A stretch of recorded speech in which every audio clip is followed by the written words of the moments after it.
नमस्कार साथियों ज्योतिष शास्त्र के अध्ययन क्रम में इस भाग में हम बुध ग्रह से संबंधित उपायों के विषय में चर्चा करेंगे। साथियों, बुध ग्रह हमारी जन्म कुंडली में बुद्धि का कारक है, विद्या का कारक है, वाणी का कारक है। यह व्यापार के लिए भी देखा जाता है। तो जब भी बुध ग्रह हमारी जन्म कुंडली में शुभ स्थिति में होगा तो वहां पर हमें शुभ फल प्राप्त होंगे। इन सभी विषयों से हमें शुभ फल प्राप्त होंगे। वहीं पर अगर बुध ग्रह की स्थिति अशुभ है तो वहां पर इन सभी विषयों से अशुभ फल हमें प्राप्त होंगे। तो साथियों, यहाँ पर हमें देखना होता है हमारी जन्म कुंडली में बुध ग्रह किस अवस्था में है, क्या वह शुभ अवस्था में है अथवा अशुभ अवस्था में है। जन्म कुंडली में बुध ग्रह अशुभ अवस्था में अगर स्थित है तो वहां पर हमें कुछ उपायों को करना चाहिए जिनसे हम बुध ग्रह के अशुभ फलों में कमी कर सके। तो यहाँ पर सबसे पहले हम देखेंगे बुध ग्रह किस अवस्था में हमारी जन्म कुंडली में अशुभ स्थिति में पाया जाएगा। जैसा कि आप यहाँ पर उदाहरण के तौर पर जन्म कुंडली में देख सकते हैं, बुध ग्रह अगर 6, 8, 12 इन भाव में स्थित हो तो वहां पर बुध ग्रह के अशुभ फल हमें प्राप्त होते हैं। 6, 8, 12 ये बुरे भाव जन्म कुंडली में माने गए हैं और जब कोई ग्रह यहाँ पर स्थित हो तो वे हमें बुरे फल ही देते हैं, क्योंकि 6, 8, 12 ऐसे भाव है जो हमें हमेशा ही बुरे परिणाम देते हैं। तो यहाँ पर बैठा हुआ ग्रह भी हमें बुरे परिणाम देगा। तो अगर 6, 8, 12 भाव में बुध ग्रह स्थित है तो हमें कहीं ना कहीं अशुभ फल प्राप्त होंगे। इसी तरह बुध ग्रह अगर अपनी नीच राशि में है, शत्रु राशि में है अथवा शत्रु ग्रह द्वारा देखा जाए तो भी वहां पर बुध ग्रह हमें अशुभ फल देता है। इसी के साथ बुध ग्रह अगर सूर्य के साथ अस्त है तो भी वहां पर बुध ग्रह कहीं ना कहीं अपने फलों में कमी करता है। साथियों, यहाँ पर ये कुछ मापदंड है जो बुध ग्रह की अशुभता को दर्शाते हैं। अब हम यहाँ पर कुछ उपायों के विषय में चर्चा करेंगे। जन्म कुंडली में बुध ग्रह अगर अशुभ स्थिति में है तो उन अशुभ फलों को कम करने के लिए हमें उपाय करने होते हैं। वहीं पर अगर बुध ग्रह शुभ स्थिति में है लेकिन फल देने में असमर्थ है तो भी हम इन उपायों को कर सकते हैं। तो यहाँ पर सबसे पहला और प्रमुख उपाय यही है, बुध ग्रह वाणी का कारक है। तो जब भी बुध ग्रह महादशा अंतरदशा में आएगा तो हमारी वाणी को प्रभावित करेगा। तो वहां पर हमें ध्यान देना है अपनी वाणी पर, अपने वचनों पर। हमें अपशब्दों का प्रयोग नहीं करना है, क्योंकि हमारे द्वारा बोले गए शब्द ही कहीं ना कहीं समस्याओं को उत्पन्न करते हैं। तो जब भी बुध ग्रह महादशा के अंतर्गत चलेगा और अशुभ स्थिति में अगर हमारी जन्म कुंडली में है तो हमें वहां पर विशेष ध्यान देना है अपनी वाणी पर। इसी के साथ बुध ग्रह का एक सर्वश्रेष्ठ उपाय, अगर बुध ग्रह महादशा के अंतर्गत चल रहा है, शुभ अवस्था में हो अथवा अशुभ अवस्था में हो, हमें बुध ग्रह के लिए बुधवार के व्रत को लेना है। साथियों, बुधवार के व्रत के साथ हम बुध ग्रह के बीज मंत्रों को भी जप सकते हैं। 36,000 संख्या में हमने बुध ग्रह के बीज मंत्रों का जाप करना है। अपनी सामर्थ्य अनुसार हमें जाप करना है। यहाँ पर बुध ग्रह का बीज मंत्र ओम ब्राम ब्रीम ब्रोम सह बुद्धाय नमः, यह बुध ग्रह का बीज मंत्र है। अगर हम बुध ग्रह के व्रत के साथ इन बीज मंत्रों को जपें तो हमें वहां पर अद्भुत फल प्राप्त होंगे। तो यह एक सर्वश्रेष्ठ उपाय है जो हमें बुध ग्रह की महादशा के अंतर्गत करना चाहिए। वहीं पर बुध ग्रह को यंत्र धारण करें। जब भी बुध ग्रह महादशा के अंतर्गत है तो हमें यहाँ पर बुध ग्रह के यंत्र का विधि पूर्वक धारण करना है। हमें बुध ग्रह के यंत्र को भोजपत्र पर अनार की कलम से, रक्त चंदन की स्याही से बना करके उसको विधि पूर्वक चांदी की ताबीज में धारण करना है। इस यंत्र के धारण करने से भी वहां पर बुध ग्रह की अशुभता को कम किया जा सकता है।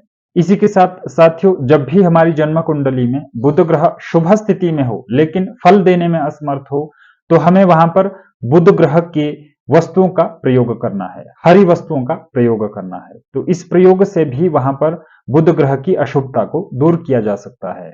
इसी के साथ हम श्री दुर्गा सप्तशती का भी पाठ कर सकते हैं। यह एक ऐसा उपाय है जो बुध ग्रह के लिए किया जा सकता है। अगर बुध ग्रह की महादशा चल रही है तो हम विधि पूर्वक, संकल्प पूर्वक अगर दुर्गा सप्तशती का पाठ करें तो अवश्य ही वहां पर अच्छे लाभ हमें प्राप्त होंगे, बुध ग्रह की अशुभता को कम कर सकते हैं। इसी के साथ विष्णु की उपासना हमने बुध ग्रह की महादशा के चलते करनी है। साथियों, अगर हमारी जन्म कुंडली में बुध ग्रह अशुभ स्थिति में है अथवा शुभ स्थिति में है, वहीं पर बुध ग्रह की महादशा भी चल रही है तो हमें वहां पर विष्णु उपासना करनी है। इसी के साथ हम विष्णु सहस्त्र नाम स्तोत्र का भी पाठ कर सकते हैं। विधि पूर्वक, संकल्प पूर्वक अगर हम विष्णु सहस्त्र नाम स्तोत्र का पाठ करते हैं तो वहां पर बुध ग्रह की अशुभता को दूर किया जा सकता है और बुध ग्रह के शुभ फलों को बढ़ाया जा सकता है। बुधवार को गाय को हरा चारा डालना है, तो इस उपाय से भी कहीं ना कहीं बुध ग्रह के कुप्रभावों को शांत किया जा सकता है। इसी के साथ अगर हम बुधवार के दिन कन्याओं को भोजन करवा करके, पूजन करके अगर उन्हें हरी वस्तुएं दान दें तो वहां पर भी बुध ग्रह की अशुभता को दूर किया जा सकता है। यह एक सर्वश्रेष्ठ उपाय है जो हमें बुध ग्रह के लिए करना है, वहां पर हमें अच्छे परिणाम प्राप्त होंगे। इसी के साथ हमें हरी वस्तुएं, हरी चूड़ियां, हरे वस्त्र इत्यादि किन्नर को देने हैं। जब भी हमें अवसर प्राप्त हो, किन्नर के लिए हमें बुध ग्रह से संबंधित हरी वस्तुएं देनी है, तो उससे भी बुध ग्रह के कुप्रभाव को शांत किया जा सकता है, बुध ग्रह की पीड़ा का शमन किया जा सकता है। यह एक सर्वश्रेष्ठ उपाय है। हमें जहां कहीं भी किन्नर मिले तो हमें अवश्य उन्हें दान करना चाहिए, बुध ग्रह से संबंधित वस्तुओं का दान करना चाहिए, तो वहां पर बुध ग्रह की पीड़ा का शमन किया जा सकता है। इसी तरह से बुधवार के दिन हमें 6 इलायची हरे रुमाल में रख करके अपने पास रखनी है, तो इस उपाय से भी कहीं ना कहीं बुध ग्रह की पीड़ा का शमन किया जा सकता है। इसी के साथ इलायची से संबंधित उपाय हम यह भी कर सकते हैं, हमें इलायची को जल में बहाना है, हरी इलायची को जल में बहाना है। बुधवार के दिन हम यह उपाय करें तो अवश्य लाभ प्राप्त होंगे। इसी के साथ हमें इलायची का सेवन करना है। हो सके बुधवार के दिन अवश्य इलायची और तुलसी पत्र का सेवन करें, तो वहां पर भी बुध ग्रह अगर अशुभ फल दे रहा है, फल देने में असमर्थ है, तो वहां पर बुध ग्रह की अशुभता को दूर किया जा सकता है। तुलसी के पौधे को अगर हम घर पर लगाएं, विधिवत उसका पूजन करें, उसको जल दें, नित्य उसको जल दें, तो वहां पर भी इस उपाय से बुध ग्रह की पीड़ा का शमन किया जा सकता है। साथियों, यह एक सर्वश्रेष्ठ उपाय है।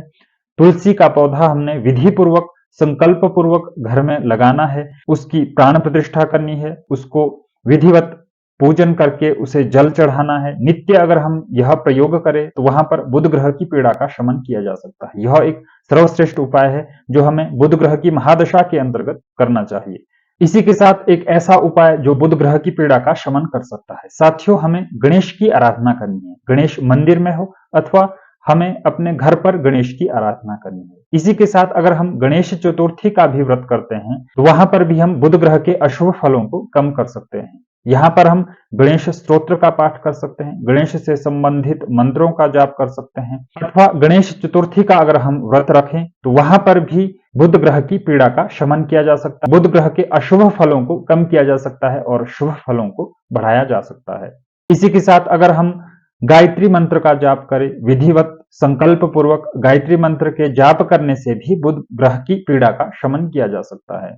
इसी के साथ अगर हम स्नान के जल में पीतल की बाल्टी में घी, कपूर, चीनी को मिला करके स्नान करें तो वहां पर भी बुध ग्रह के अशुभ फलों को कम किया जा सकता है। यह एक ऐसा प्रयोग है, अगर हमें बुध ग्रह अशुभ फल दे रहा है, पीड़ा दे रहा है, तो वहां पर हमें अपने स्नान जल में पीतल की बाल्टी में अगर हम घी, कपूर और चीनी कुछ मात्रा में मिला करके उस जल से स्नान करें तो वहां पर बुध ग्रह की पीड़ा का शमन किया जा सकता है।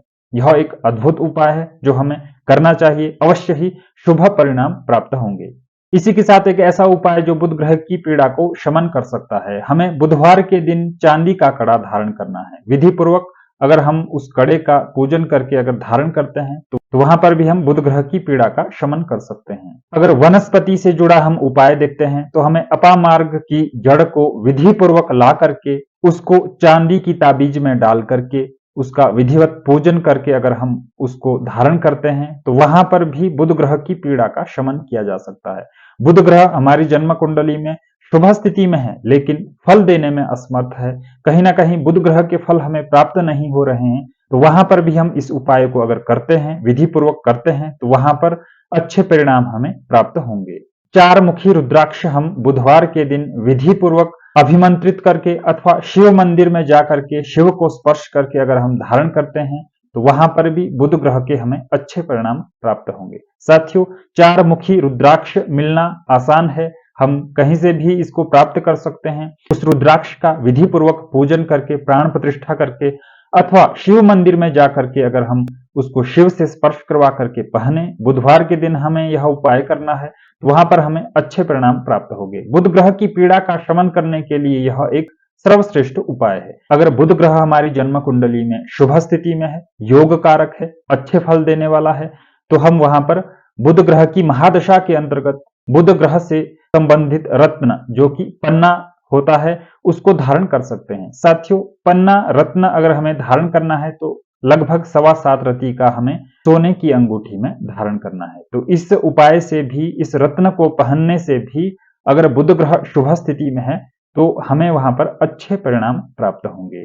संकल्प पूर्वक अगर हम एकादशी का व्रत करें, 11 हम एकादशी के व्रत रख सकते हैं, तो वहां पर भी अगर बुध ग्रह अशुभ स्थिति में हमारी जन्म कुंडली में है तो एकादशी के व्रत करने से भी वहां पर बुध ग्रह को शुभ किया जा सकता है, उसके अशुभ फलों में कमी की जा सकती है। तो यह भी एक सर्वश्रेष्ठ उपाय है जो हमें करना चाहिए। इसी के साथ हमें 11 बुधवार तक ब्राह्मणों को दान करना है। बुध ग्रह से संबंधित वस्तुएं दान कर सकते हैं, तो इससे भी बुध ग्रह की पीड़ा का शमन किया जा सकता है। बुधवार के दिन बुध ग्रह की होरा में प्रातः काल अगर हम गणेश मंदिर जाएं, गणेश पूजन करें, आराधना करें और गणेश भगवान को दुर्वा चढ़ाएं, तो वहां पर भी बुध ग्रह की अशुभता को दूर किया जा सकता है। तो साथियों, ये कुछ उपाय है जो हमें बुध ग्रह से संबंधित करने चाहिए। बुध ग्रह अगर हमारी जन्म कुंडली में शुभ स्थिति में है तो भी हम इन उपायों को कर सकते हैं, अशुभ स्थिति में है तो भी हम इन उपायों को कर सकते हैं। इसके अतिरिक्त बुध ग्रह से संबंधित दान योग्य वस्तुएं, साथियों, जब भी हमारी जन्म कुंडली में बुध ग्रह अशुभ स्थिति में होता है अथवा कोई भी ग्रह हमारी जन्म कुंडली में अगर अशुभ स्थिति में है तो हमें उस ग्रह से संबंधित वस्तुएं दान करनी होती है। तो हमें बुध ग्रह से संबंधित वस्तुओं का दान करना है। तो बुध ग्रह से संबंधित दान योग्य जो वस्तुएं हैं वह है मूंग दाल, चीनी, पन्ना, छोटी इलायची, षड रसों से बना कोई भी भोजन, हरी वस्तुएं, हरे वस्त्र, हरे फल, हरी सब्जियां, ये सभी बुध ग्रह से संबंधित दान योग्य वस्तुएं हैं। इसके अतिरिक्त कांसे का पात्र भी बुध ग्रह के लिए दान किया जा सकता है। तो ये सभी उपाय है जो हमें बुध ग्रह से संबंधित करने हैं। नित्य रूप से अगर हम विधि पूर्वक इन उपायों को करते हैं तो अवश्य हमें वहां पर अद्भुत परिणाम प्राप्त होते हैं। तो साथियों, इस तरह से हमने बुध ग्रह के उपायों के विषय में जाना। अगले भाग में हम मंगल ग्रह के उपायों के विषय में जानेंगे। मिलते हैं अगले भाग में। नमस्कार।